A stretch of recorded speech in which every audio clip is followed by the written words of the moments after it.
Hey, folks, welcome to another edition of Broken Brains with your host, Bruce Parkman, sponsored by the Mac Parkman Foundation, where we look at the issue of repetitive brain trauma from two perspectives. First, repetitive head impacts from contact sports. The second, repetitive blast exposure for our military veterans, and how these two conditions are affecting not only the brains, but the mental health of our of our children, sports athletes, and veterans. And why is this important? Because this concept is not trained in our nursing, military, scientific, or suicide prevention communities, which means you become the front line of defense and you have to be knowledgeable about this. So every time we have on a podcast, we invite leading researchers, scientists, people that have been impacted by this, veterans, parents of unfortunate lost kids, and authors to talk about every aspect of this issue, because we want you to have that 360-degree perspective of it so you can make informed decisions. On our show today, another amazing guest. I was so happy he was able to come on. Is Michael Anthony Smith.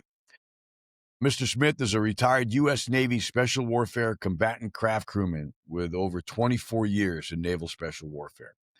He has more than 12,000 hours on SWCC fast boats.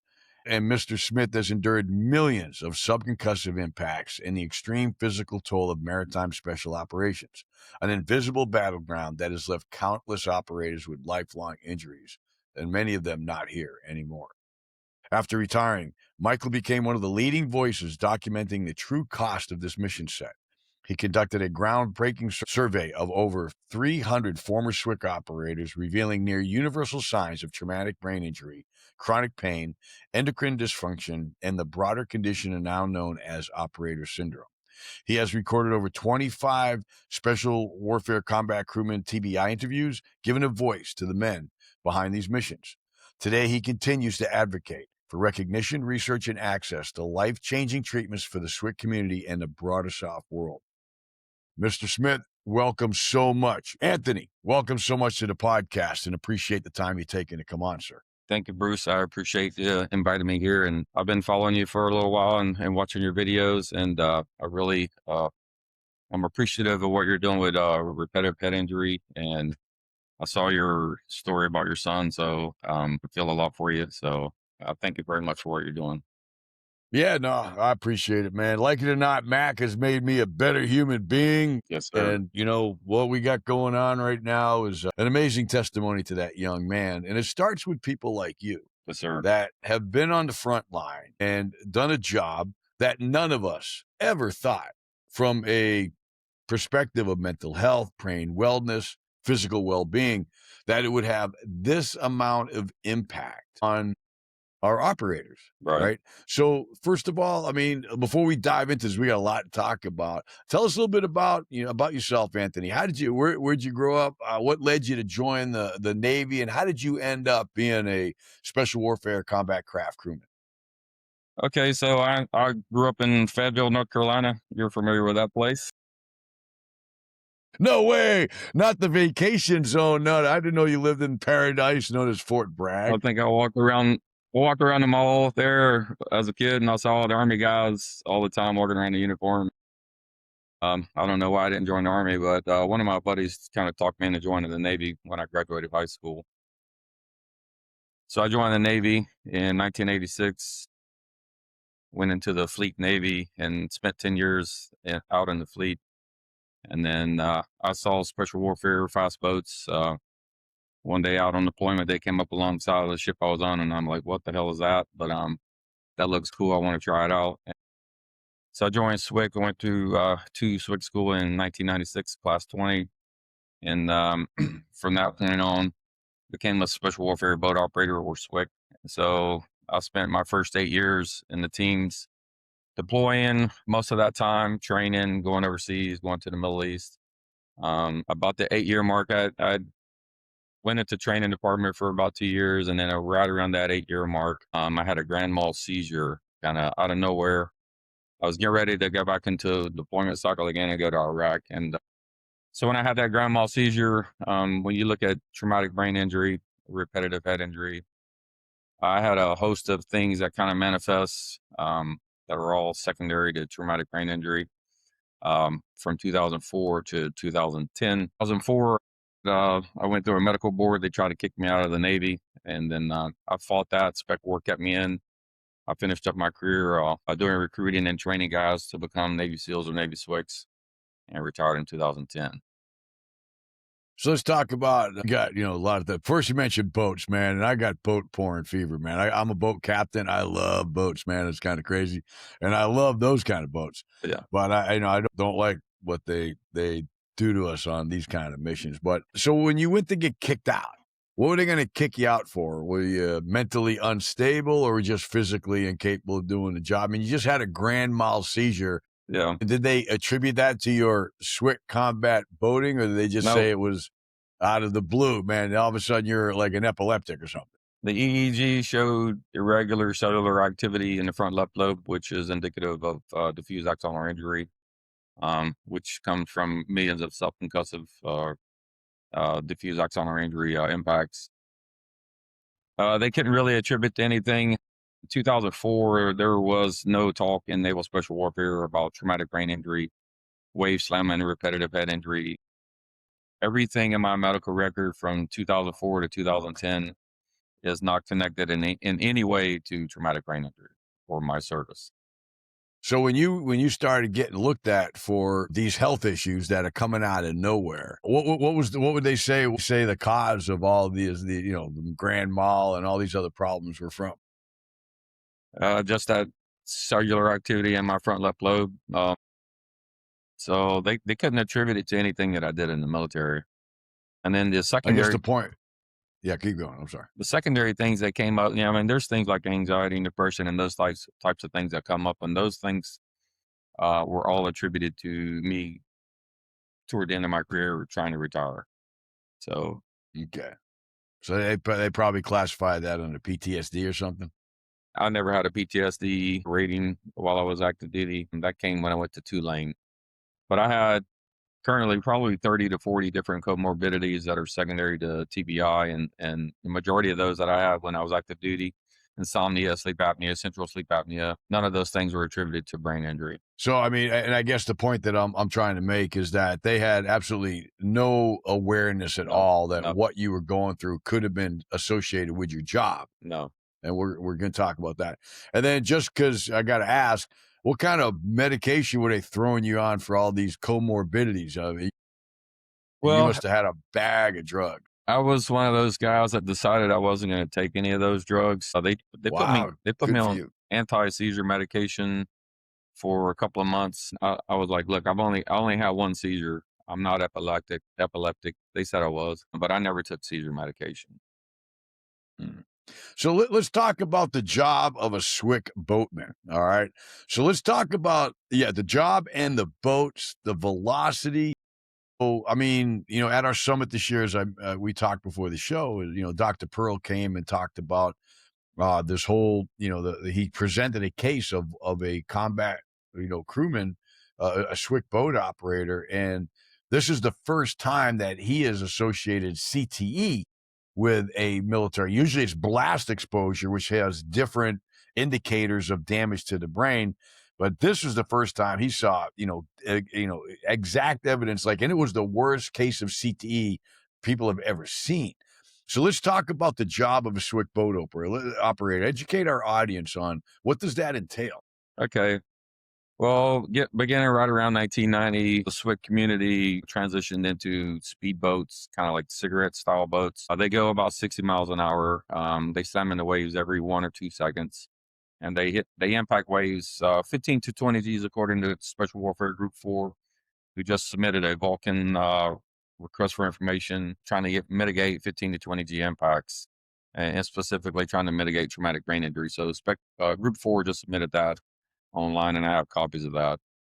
But these cigarette boats, we use them primarily for the SEAL teams. If they hit a target anywhere in the world that's maritime, in the ocean or the rivers, we are their insertion and their extraction platform. So we go in with boats, we insert them onto a ship, whatever that target might be. They take that target down, and we provide overwatch with crew serve weapons, 50 cals, those types of weapons. And then if there's a hot extraction or something where they're getting into it, we come in and provide that hot extraction as well. So that's our primary reason that we exist, insert extract. And these boats, these are not like the cigarette boats I see out at the sandbar, man. These are military badass craft, man. What kind of propulsion systems do you have? Are they jet propulsion? Are they outboards, or what do you have? Yeah, most of the ones that I was on, and most of the ones that they have today are water jets. We had MTU 12B diesel engines on the Mark Vs, which I was on, and these things they take off, man. They kick those big rooster tails up, and they just punch through everything out there. And when they say everything, what kind of waves have you driven these boats in? Because you don't get to pick the best. You'd like to pick the best weather conditions for No, missions, but sometimes God don't work with you like that. well, we train at night and we do missions at night. So I've been out there and done a few hundred miles in 8 hours going full speed, and then it's only 3 or 4 foot maybe, and then I've been out there where it's over 10 feet, and we can only do 5 to 10 knots at the most, and it took 18 hours to do the same trip.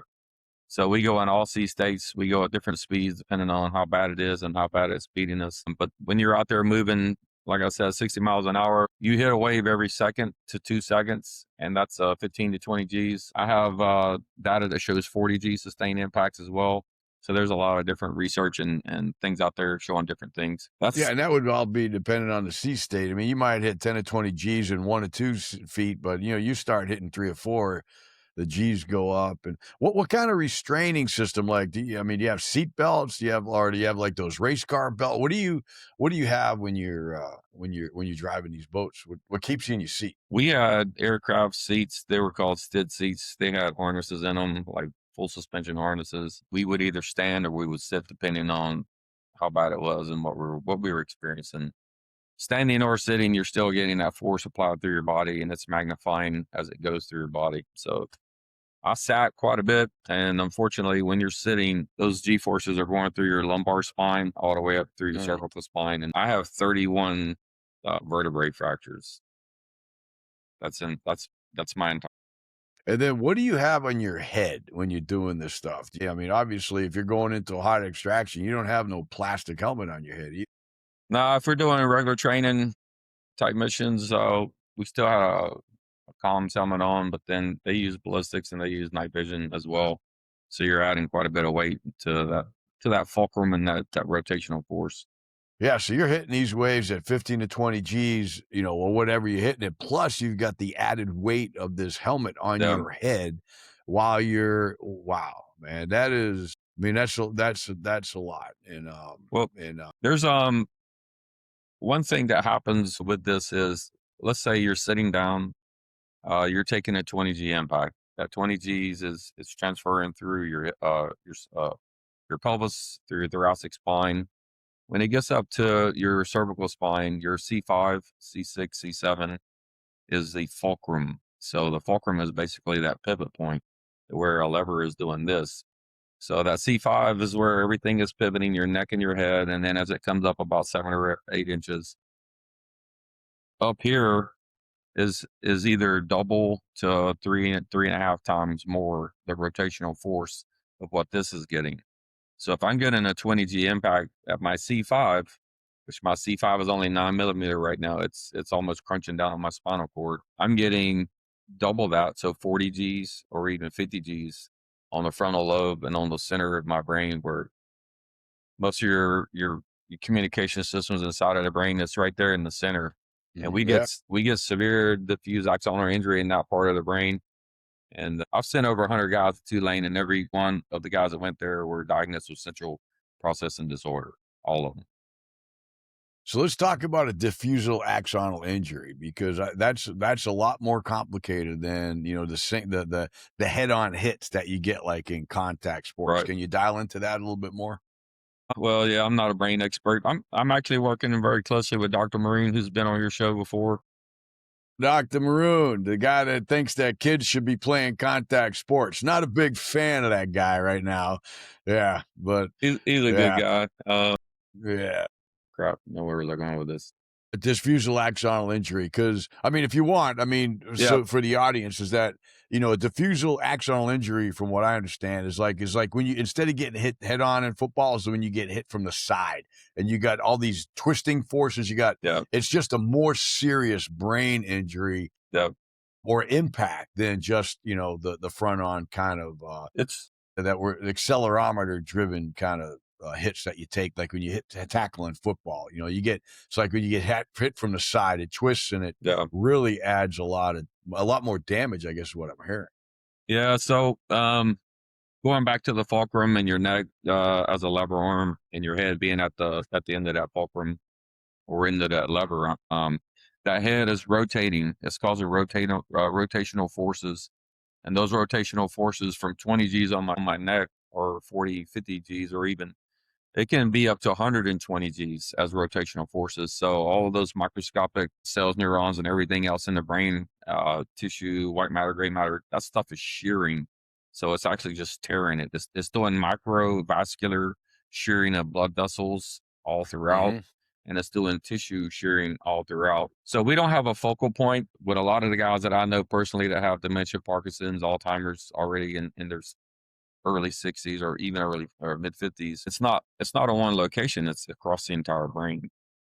So Wow. you're shearing those pathways that are communicating to each region of the brain, and as you're shearing those pathways, it's creating that central processing disorder, which is mostly like your cognitive dysfunction, vestibular dysfunction, endocrine dysfunction, limbic system dysfunction. There's every system in the body that's controlled by the brain is affected by this.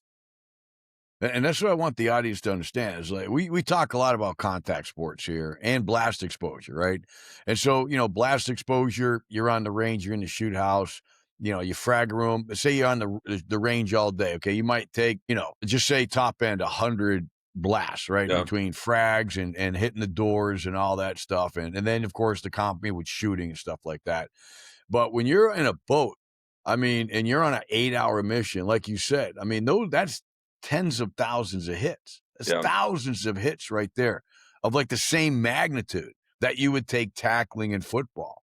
Wow, man. Well, let me break That's that a down a little bit. If you're doing 50 knots, which is pretty much what I did the entire time I was on that Mark V, at 50 knots in 1 hour, you're impacting every second. So that's 3,600 impacts in 1 hour. So if I do an 8-hour run at that speed, which I've done many times, that's over 28,000 impacts. When you look at historically with NFL players that were deceased and 60 years old with level 4 CTE, they only had about 30,000 impacts in their entire career. We can get that all in one right. day, Wow. in just one day, 30,000 in one day. in just one 8-hour run. And I've done a training trip from New Orleans all the way up to Virginia Beach, 1,700 miles on a boat going 50 knots. Wow. One week. Dude, how long did that take? You must have you refuel at sea or something. We did a few hundred miles a day, and then we would pull into Key West and Okay. all of these different ports and kind of do our. Key West's not a bad place to We pull in, we hit man. a bunch of places. I mean, I'm making it sound really bad, but there were some good parts of it as well.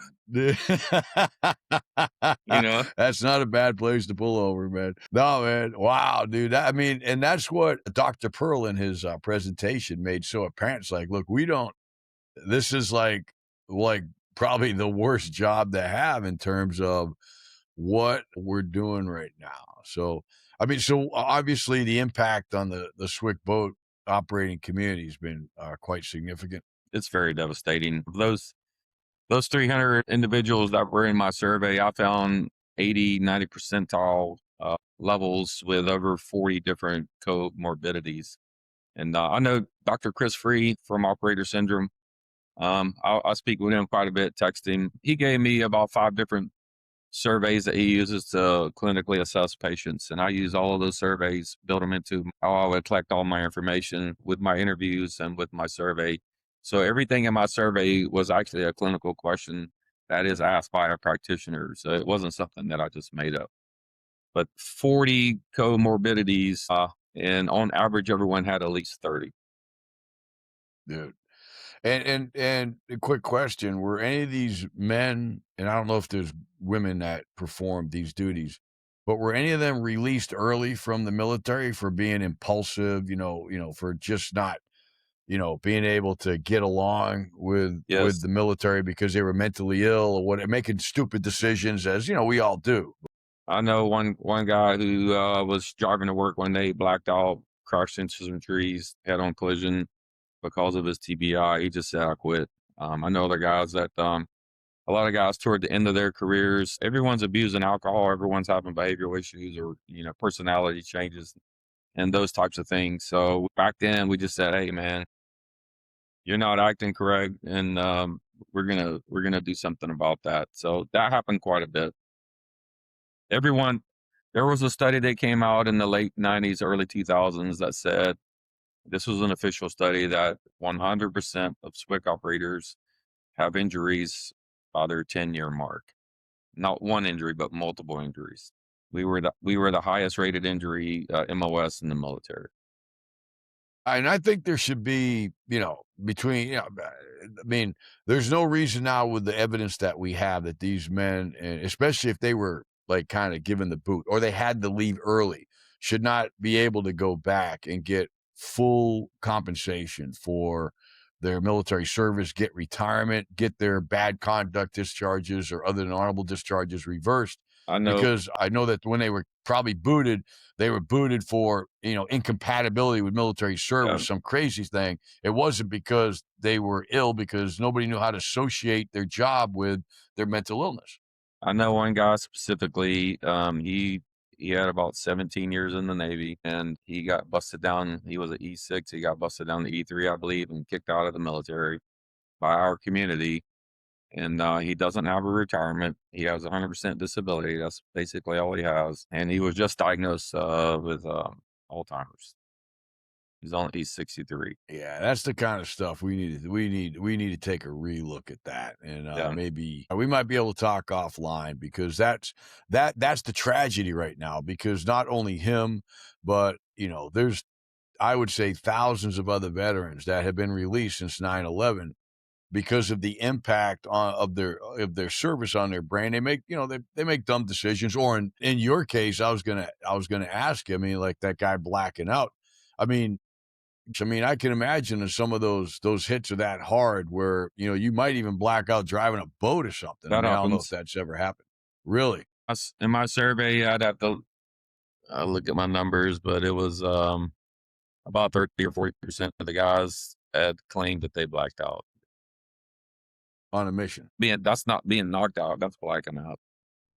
That's blacking out. And there Yeah. was a I mean, high number of people urinating blood and that type of thing as well. Yeah, I mean, and this has gone on for quite a while. I mean, the command must have known that there had been some kind of, I mean, you just can't have an entire unit pissing blood, blacking out, and complain of head injuries. I mean, was there any attempt to try and, you know, regulate this through either, dialing back training, or, I mean, there's just no doubt that these conditions are associated with your job. Was there any attempt to ameliorate the impact of the job through reduced training, reduced exposure? I mean, you can't do that in combat, right? We got to leave it on the field in combat. I got that. But was there any attempt to try to relieve these issues on the personnel that have to do these jobs? There has been ongoing since the '90s research and looking at new platforms, the way the hull's designed, the propulsion, padding on the boats, seating, pretty much everything on that boat. There's some way that they've looked at mitigating the impact for sustainability of the craft and for sustainability of the operator. But like I said, back when I was an active duty guy, it wasn't really focused so much on brain or any of that type of thing. We had tons of musculoskeletal injuries. But yeah, they're going in that direction, and there's a lot of things that I've found. There's a lot of researchers that reach out to me online, doctors, different people from around the world. So I have conversations with people all the time about it. But in my personal opinion, there is nothing that you're going to do on a boat. I don't care how you design it. I don't care what you do. It's just like kids playing football before they're 14. If you take a boat out in an open ocean with waves and going fast, you're going to slam, you're going to hit, you're going to have whiplash, because we have whiplash associated disorder, which none of us I are. bet. We're not diagnosed with it, but that is going to cause brain injury. That rotational force, this diffuse axonal injury, it's going to happen. You can't stop it. No, and that's what we keep preaching. I mean, it's like, look, the brain is in fluid. There's nothing. You can put out 8,000 sibbers looking for the greatest. The only way to reduce the impact on the operator is to reduce the amount of exposure. Okay, that's it. You can Yeah, make a boat out of goddamn cotton, and if you're slamming through water at 50 miles an hour, that brain is going to move. So let's accept these facts and either have a lot more boat operators yeah, or we spend a lot less time in the boat and simulate, right? And simulate, your missions, right? Because look, you got to get to a point on time. You got to navigate in the dark, right? I mean, there's skills that are repeatable yeah, and you don't have to do them for real all the darn yeah. time. You got to, so I mean, I'm preaching to the choir, Well, but that is wow. something. I'm not active duty anymore, and I've been out for 15 years, so I'm not very well plugged into Group 4 and what they're doing, but I do know that they're working on simulators, and that's one of the directions that they're going. I know that they have accelerometers that they're using out there to measure impacts, and I know there's a new mouthpiece that Dr. Maroon talks about all the time, and they use it in rugby and other sports, and they've gone and tested those mouthpieces on the boats. But that mouthpiece, I mean, it would suck to wear a mouthpiece, especially on a boat, but it would get real time data every time that you're out there, and it would get a lifetime data collection of what type of hits that you took, how many you took, and what's your cumulative G-force load as well. You can put those things on a helmet, dude. They don't have to go in your mouth. And the operators hate this came up because I was on, I was an advisor more or less to General Fenton on brain health. And I got brought into a couple of really cool meetings. As a retiree, I'm sitting at the SOCOM table and all this stuff. It was kind of cool. But he and I don't know. I think Admiral Bradley's going to take this as serious as well. Coming out of the SEAL community. But the one thing comment from the operator is like, I'm not running. I'm not doing my mission with. I need my air, and you put a mouthpiece in my mouth. I got no air. I mean, they can strap those things to helmets. It's been done before. The issue that we have in sports is that because nobody wants to know these true subcussive numbers because of liability, the helmet manufacturers say, well, that's going to violate the warranty on my helmet. And they got all these ways to push away from it. So they have to go to mouthpiece. But I think in your case, in the military, we can slap those things on your helmets in a heartbeat and get out there and do our jobs and collect this data. But I mean, I want to get back to this point is, Anthony, we got to go back now. We've got to look at everybody that's been a SWCC operator, and we've got to, and where they haven't been helped or they need help, we got to identify that and get them out there. Now, obviously, you have a pretty small community, so you guys are, pretty tight. What treatments are out there that you guys are finding that is helping with the symptoms that you have? Because we deal mostly with brain problems here, but Yeah. now you're talking exoskeletal issues. You've got now as you're talking to a guy just recently herniated a disc, so I'm feeling your pain here, man. But what's out there now that you guys are seeing on the treatment side that offers hope to those veterans that have executed these positions? Okay. What I have been doing, I've independently done research for about 4 years, and I just kind of haphazardly made my way to Tulane TBI clinic 3 years ago, and I found out that they do a 3 day, 8 hour session, 8 hours a day assessment, so 3 days long. And they were part of what's called Avalon Action Alliance. So this is an alliance of multiple TBI clinics, Marcus's Institute up in Colorado, UNC Thrive, and several other ones. So the first thing, SWCC operators, and this isn't just SWCC. I've expanded my research to Coast Guard, U.S. Navy Riverine, Marines. I've talked to SBS, Australians. I've talked to a whole host of people, and all of them have the same problems. But the first thing we got to do is go to those TBI clinics, get the actual diagnosis. If you didn't get to go to NICO when you're active duty, and they do a 3-week IOP where they do a multitude of different modalities with yoga and breathing and all those other modalities. So that's the first thing, is just having it documented properly. I partied up with the HBOC clinic called Aurelius up in Harrisburg, Pennsylvania, inside the University of Harrisburg. I'm kind of partnered with those guys, and I'm sending our guys to them for HBOT treatment. So they have a modality where they're doing HBOT, TMS, and functional sports, physical training, all combined together with sleep coaching and some nutrition coaching. So I went up there with a cohort of guys. I did 60 hours of HBOT, 30 sessions of TMS, uh, the physical part of it, and then the other things as well. And that made a big difference with cognitive processing and that type of thing. All the guys that went there had drastic improvements with cognitive issues. So that's one modality of treatment. I've done the stellar ganglion block. I'm going to do that Okay. again. Do that again. Yeah. Vagus nerve stimulation, red light therapy, sauna treatments. I have a sauna sitting right here in my garage. I do Good that. for you, I man. do that every day. And then I've done Dr. Gordon's Brain Rescue 3, Brain Care Yeah. 2. I've done that for a few years. I take glycine from Continual G, which Dr. Maroon kind of told me about. I take a couple of grams of DHA EPA omega 3s every day, and I watched your guy that was talking about omega 3s. Yeah. But Yeah. I've been doing that for a few years. Pregnenolone, which Mark Gordon talks about, DHEA, which he talks about. So I have a whole modality of things that I do. I have it all in a medical document that I make for myself. List every diagnosis I have. It lists every med I take. It lists all 130, 40 MRIs, CAT scans, X-rays, all those things. So I have it all well documented. But those are some of the things that we can do. Are you seeing the VA giving credit for this in disability when the guys go in? I mean, there's one thing, you got osteoarthritis, you got the obvious things you can see on the x-ray, right? You got, vertebrae issues, the whole 9 yards, but the impact on the brains, it's harder to diagnose, and I know personally that the VA has absolutely no clue when it comes to the association of MOS specific tasks and impact on the brain, and then moving to a disability percentage on Yeah. that. What are you seeing as far as the guys going in and requesting disability for the impact of this on their noggin, on their life? Okay. Well, there's two types of guys right now, and we do have one female that you asked about.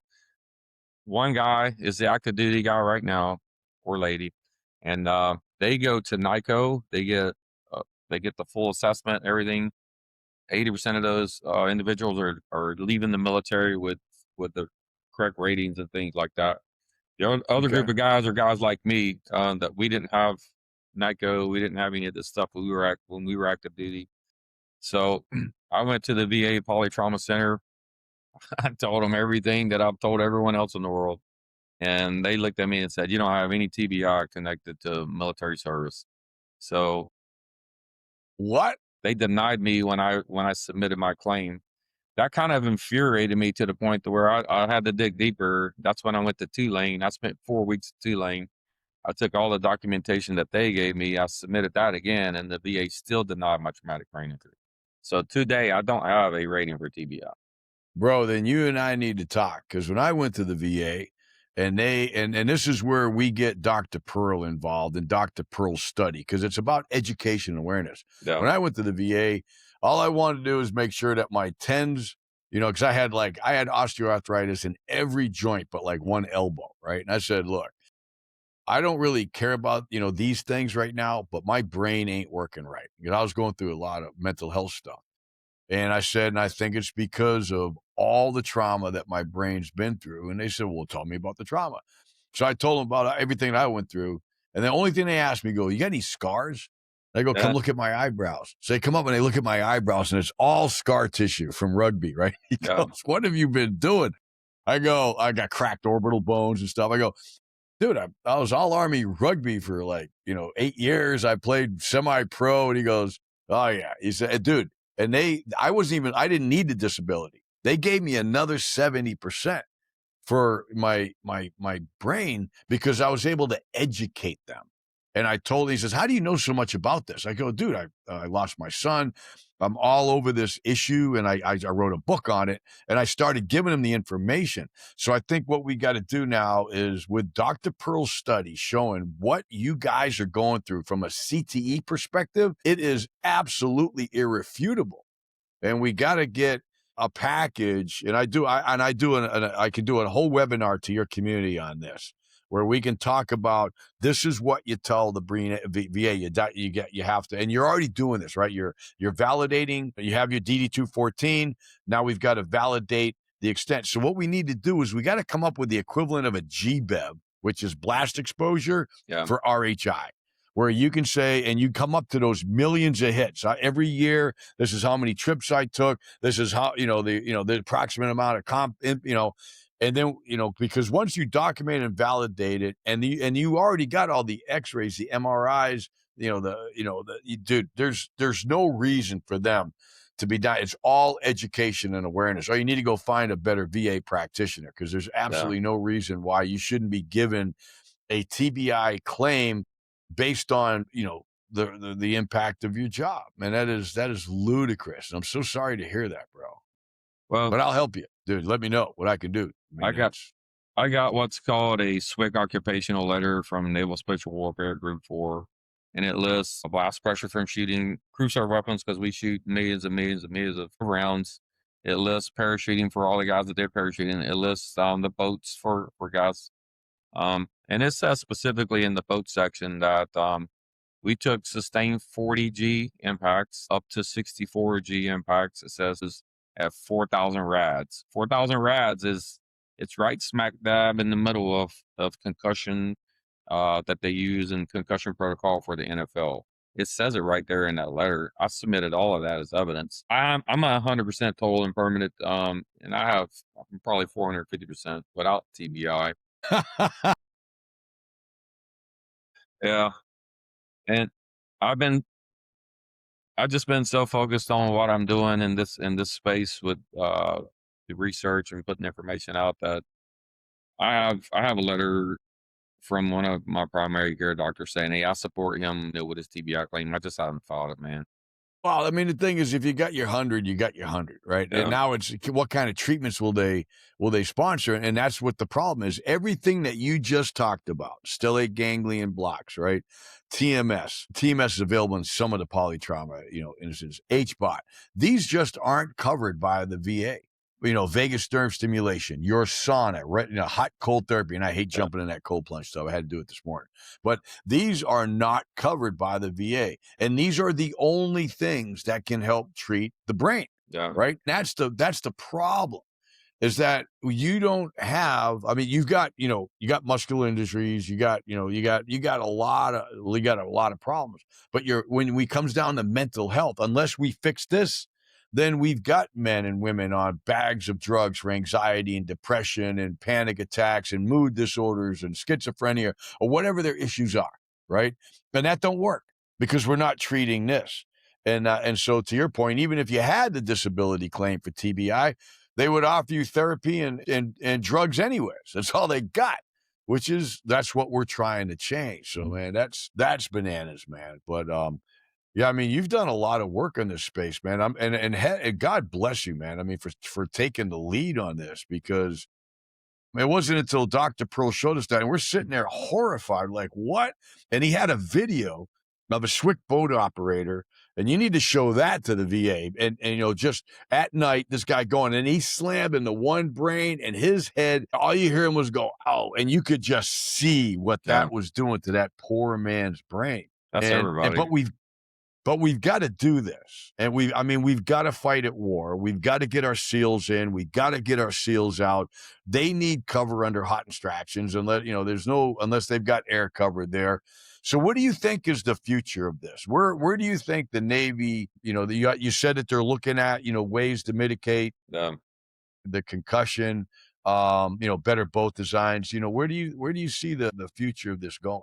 You ain't replacing these boats, What I would like to see for all of SOF, not just SWCC, but SEALs, Special Forces, everybody that's kind of in that community, is that you get a minimum of 60 hours of HBOT on an annual basis to repair the brain. And you know all about how HBOT repairs brains. That has to be mandatory every year. Get that reset on the brain. All of your retired people with the long-term issues need HBOT every year. I did 60 hours, but it's been 6 months. I'm kind of starting to go back and I need to get it again. So I shouldn't have to pay for it. It should be free. The stellar ganglion block, the ketamine, all of those other things that are out there, they need to be available. We need to go beyond pharmaceuticals and what the VA does, and we need to have access to these things. That's the first thing I think. We need a national registry for all fast boat operators, not just WIC operators, who have been through this type of trauma where we can be tracked long term, because that's the Brain Health Initiative with the DoD. One of their pillars is tracking long term problems with veterans and giving them care as they need. So that needs to happen. We need to be tracked. No one in my knowledge, is actually looking at the long-term issues that we have. And like I said, we have 40 different comorbidities that are all in this constellation of things that we're calling operator syndrome. No one's tracking the long-term stuff for us. We have guys that are dying, man. I've tracked down 7 dudes that have committed suicide. We just had a guy commit suicide a few weeks ago. I've tracked down 7 or 8 guys that have died by homicide, alcohol related. There's a bunch of other guys that have killed themselves that aren't confirmed. We have a lot of deaths. The Coast Guard folks, they have a lot of deaths. They have a lot of suicides. The Riverine folks, they have a lot of suicides. It's the same method of injury, and it's the same neurocognitive problems that all manifest, and it's the same outcome where these individuals are getting to the end of it and they're like, I can't take it anymore, and they're killing themselves. So there's a bunch of things that we need to do. The active duty side and fixing boats and mitigating things, that's not my space. Right. Is repetitive head injury. I think fast boat operators have the highest amount of repetitive head injury out of any military MOS, and we're times 10 beyond deceased NFL players with stage 4 CTE. We're 10 times worse than those guys. And we have a whole group of guys, cohort my age, that are mid 50s going into mid 60s, that are all starting to pop up with dementia and Alzheimer's, Parkinson's, CTE, and all of those things. I mean, yeah, there's no doubt that when I saw Dr. Pearl, that's why I was trying to get you on the show so hard, is that I was completely like unprepared for that. And I don't think there is another occupation that is as damaging to the brain as what you do. And like I said, over time, through the proper mitigation of exposure through simulation, all that, we're still going to have fast boat operators. There's no doubt about it. We have to, right? We have to. But to your point, when people get out, they have to know that even while they're in there, right, they've got all these new ways, HBOT at the unit, right? All these ways to keep the brain optimized, that through reduced exposure. And then when they get out, there's all these treatments available for them to get back on their feet. But you can't be a boat operator for 20 years anymore, or 10, or maybe even 5. You do it for a couple of years, you have some fun, shoot a lot of bullets, and then you go back to the fleet, right? Because it's just too damaging. So I think that's some of the things that we're starting to talk about, where a lot of the worst case are the guys that actually train the courses, because they're out with the students all day long. The schoolhouse guys never get a break, man. No, they step off one boat, get on another boat, and get on another one, and they're right back at it again. So, I mean, but there are ways to mitigate. There's a lot of hope here, man. And you are absolutely leading the pack. So as we close out, Anthony, tell people about how they can find you. Okay. If they want to participate, and what else do you have going on, man? Let's brag about yourself here for a bit, because you've done an amazing job. My new email is Anthony 40g.reboot@gmail.com. So that's how you can reach me. I have a YouTube channel. I have a lot of things on there. I'm going to continue to put things on there as well. I've actually started a nonprofit called 40G Reboot. I mean, it exists. It hasn't done anything. I'm not really working for it at the moment, but it's something that's coming in the future. And what I see with that is just spending all of that time and effort into getting guys to treatment, bringing more awareness, making sure that this problem is known. And it's not just about us. Like I said, the Coast Guard operators all of those guys are having the same problem. Riverine, all those other entities out there, anyone that's in fast boats, they're all getting the same thing. Like I said, you can reach me on that email. But what I'm doing right now is I did another survey. I'm working with Dr. Maroon and a group of his doctors on his staff. The whole report is written. It's been submitted through IRB through University of Pittsburgh. So we're just looking to get it published so we can just bring more awareness about what's going on in this community. Yeah, it will, and we'll help you with spreading the awareness, man. I mean, because it just has to happen. It's appalling. And then it wasn't until you mentioned the river, and the Coast Guard guys. I used to go watch them roll them boats around at the mouth of the Columbia River up in Yeah. Portland or Astoria, I think it was. Where they got there, I'm just like, God, these guys just rolling the boat over, and I can't imagine because they hit it at high speeds too, and they don't have ships; they got smaller boats like you do. The surfmen, And what's that? I think they're called the surfmen. I think that's what they're called. But I just had a spouse reach out to me. Her husband was a master chief, and he committed suicide. It's not deemed a suicide, but he was crazy, delusional, hitting things. He spiraled downhill really bad, and it's just like a lot of other guys that we see in this community from this repetitive head injury. And that's what we need, the folks out there. And I'll make this little pitch at you, because look, if you're listening to these, podcasts and you know of people that are struggling and now you're aware that they have these backgrounds and you can now associate, they're not just crazy or they didn't just spend too much time in Iraq. They had a job that blew up their brain. We have so many ways to keep these men and women here. Okay. They don't have to take their lives, but they have to talk. They have to reach out. And honestly, Anthony, I can't tell you the amount of times I talk to guys that are struggling and then they won't move. Yeah. It's like, look, we have ibogaine, we have all these psychedelics, we have HBOT, we have everything out there. Here's the foundations. And somehow they get stuck.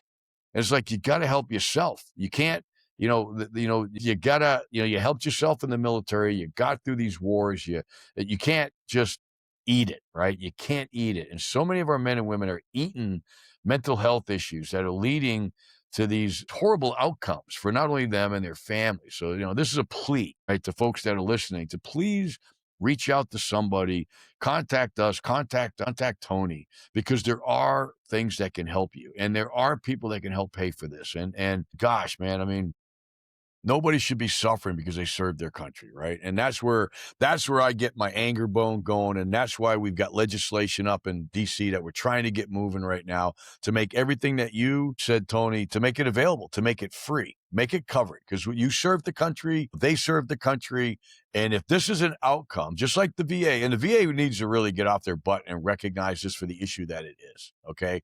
And I mean, because when you walk in and you say, I'm a SWCC boatman or I'm a riverine operator, they should automatically go into overdrive. It's like, right, we already know you're a mess. Okay. There's no doubt about it.